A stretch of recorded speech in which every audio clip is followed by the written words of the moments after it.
Hello guys, আসসালামু আলাইকুম। সবাই কেমন আছেন? আশা করি সবাই ভালো আছেন। এখন বর্তমানে আমি উপস্থিত আছি গুড়াডোবার হাওরের মাঝখানে। হাওরের মাঝখানে বলতে গেলে শেষ প্রান্তরে, যে শেষ প্রান্তরে হচ্ছে মধ্যনগর এর পাশাপাশি এই হাওরটা কিন্তু উপস্থিত আছে বর্তমানে মধ্যনগর, কলমাকান্দা, তাহিরপুর এর পাশাপাশি। ঠিক আছে, এই হাওরে অনেক মানুষ ঘুরতে আসে নৌকা দিয়ে।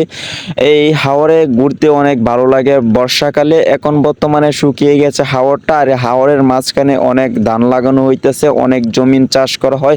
আর এই হাওরে অনেক মানুষ বর্ষাকালে নৌকা দিয়ে ঘুরতে আসে। আর এখন কিন্তু আমি আসছি হাওরের মাঝখানে। হাওরের মাঝখানে আসার কারণ হচ্ছে আমি এই হাওরের মাঝখানে আজকে কাজ করতে আইছি, যে কাজটা হচ্ছে কৃষি কাজ।